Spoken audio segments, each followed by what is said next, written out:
हरिओम. लाओत्सेचा ताओबोध. योगदास श्री जयगणेश जोशी यांचे प्रवचन. गनिमी कावा. लाओत्से पुढे सांगतो की युद्धात गनिमी काव्याचा वापर करावा. गनिमी काव्यात शत्रूला गाफील ठेवण्यात येते. समोरासमोर टक्कर देण्यापेक्षा शत्रूला बेसावध ठेवून छुपेपणाने त्याच्यावर अचानकपणे पाठीमागून वार करून पळ काढला जातो. येथे छत्रपती श्री शिवाजी महाराजांची आठवण होणे अपरिहार्य आहे. छत्रपती श्री शिवाजी महाराजांनी मुठभर मावळे आणि तुटपुंची शस्त्रसामुग्री असूनही गनिमी काव्याच्या तंत्राने महाबलाढ्य शस्त्रांनी संपन्न, संख्येने विपुल असलेल्या मोगली सैन्याला जेरी सांडले आणि हिंदवी स्वराज्य स्थापन केले. गनिमी काव्यात शक्तीपेक्षा युक्तीवर जास्त भर असतो.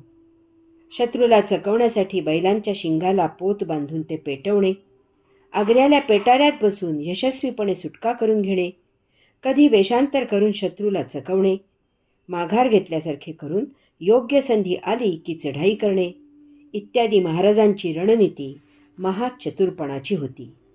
हजारो वर्षापूर्वी लाओत्से युद्ध करण्यासाठी गनिमी काव्याचा वापर करावा असा सल्ला देत आहे. युद्धात शत्रूला गाफील ठेवून छुप्या मार्गाने त्याच्यावर हल्ला करावा. शत्रू सावध होईपर्यंत आपले उद्दिष्ट साध्य करावे असे लाओत्सेचे मत आहे. यामुळे युद्धात कमीत कमी सैन्य आणि कमीत कमी युद्ध सामुग्री लागते. मुँह में राम और बगल में छुरी ही रणनीती युद्धात वापरावी. गनिमी कावा आम्हा भारतीयांना चांगला अवगत आहे. तरीही राजकीय अपरिपक्वता, व्यक्तिगत हेवेदाव्यात गुंतलेली राजकीय मंडळी, स्वार्थात अकंठ बुडालेले प्रशासन इत्यादी दिवाळखोरी असल्यामुळे चीन्यांनी 1962 प्रथम हिंदी चिनी भाई भाई जसा बंधुत्वाचा नारा देत लडाखला अचानक आमचा प्रदेश गिळंकृत केला. भारतीय पंतप्रधान श्री वाजपेयी हे पाकिस्तानी पंतप्रधान श्री नवाज शरीफ यांच्या दोस्तीचा हात हातात घेत असताना तिकडे पाकिस्तानने कारगिलवर चढाई केली. हा अपमानास्पद आणि लाजिरवाणा प्रकार आता पुन्हा तरी होऊ नये म्हणून गनिमी कावा म्हणजे काय ते सरकारने समजून घ्यावे. युद्धात चलाखी पाहिजे. शत्रूला गाफील करण्याचे तंत्र पाहिजे.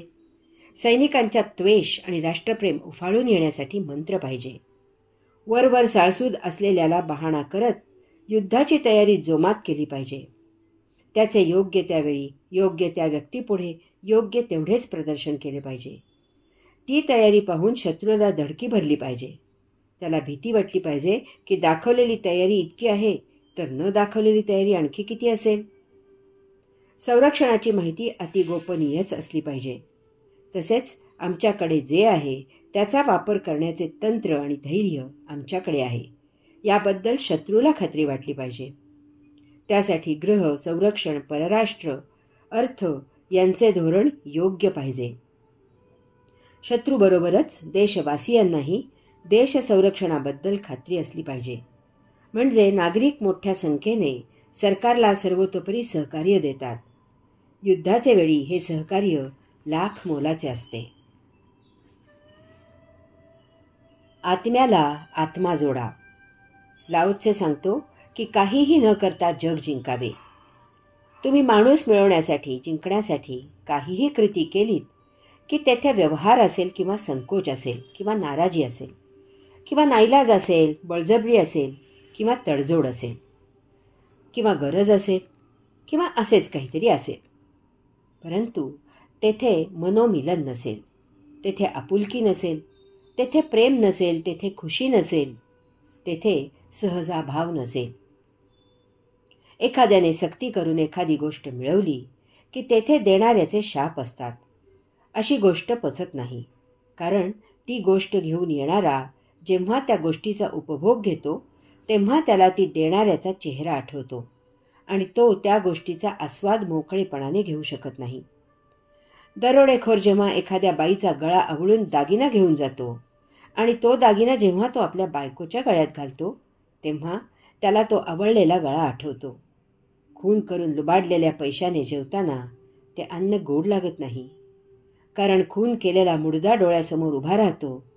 तुम्ही एखाद्याला हरवायला एखाद्याची मान आवळलीत तर तो कालवश होतो, परंतु कधीही तुम्हाला वश होत नाही. भारतातून परत जाताना सिकंदरला एक योगी बरोबर घेऊन जायचे होते. सिकंदरने एका योग्याला गाठले आणि त्याला तो म्हणाला की तुला मी सर्व काही देईन, तू माझ्याबरोबर चल. त्यावर तो योगी म्हणाला की तू तर जगातील सर्वात भिकारी आहेस, तू मला काय देणार? सिकंदर म्हणाला, तुला माहीत आहे ना मी कोण आहे ते? एका झटक्यात मान धडावेगळी करीन. त्यावर योगी म्हणाला, तू मला कसा मारणार? मी तर अमर आत्मा आहे. फार तर तू हे मरणधर्मा शरीर मारशील, ते तर अगोदरच मर्त्य आहे. सांगायचा मुद्दा असा की जरी योग्याची मान कापली गेली असती तरी तो मृत होऊनही जिंकलेला राहिला असता आणि सिकंदर जिवंत असूनही हरलेला राहिला असता. यास्तव लाओत्से सांगतो की जगाला जिंकण्याचे मार्ग निराळे आहेत. त्यासाठी दुसऱ्याजवळ काहीही करू नका, कसली कृती करू नका. त्यापेक्षा स्वतःच सुधारणा करा. काही कृती स्वतः जवळ करा. सर्वांशी सत्शीलतेने, चांगले चारित्र्यपूर्वक सत्वर्तणूक ठेवून जग जिंका. सर्वांबरोबर सलोख्याने आणि प्रेमाने वागा. सर्वांजवळ आपुलकी बाळगा. आपपरभाव बाळगू नका. निरपेक्ष बुद्धीने इतरांना त्यांच्या संकट काळात मदत करा. स्वतःचे काम असल्याप्रमाणे इतरांचे काम करा. आत्म्याला आत्मा जोडा. कोणी कोणाला जिंकू शकत नाही. प्रेमाने लोक आपोआपच तुमचे होतात, करावे लागत नाहीत. लाओत्से स्वतःच प्रश्न विचारत आहे की मी कसे जाणतो हे असे आहे ते अशा प्रकारे. त्याचे उत्तर लाओत्से पुढे देत आहे. त्यासाठी त्याने स्वतःच्या अनुभवांची 4 मुद्द्यात विभागणी केली आहे आणि प्रतिबंधनात्मक किचकट नियम, शस्त्रांच्या जोरावर दहशत, वैज्ञानिक कौशल्य आणि कायदे यावर बोट ठेवले आहे. हरि ओम.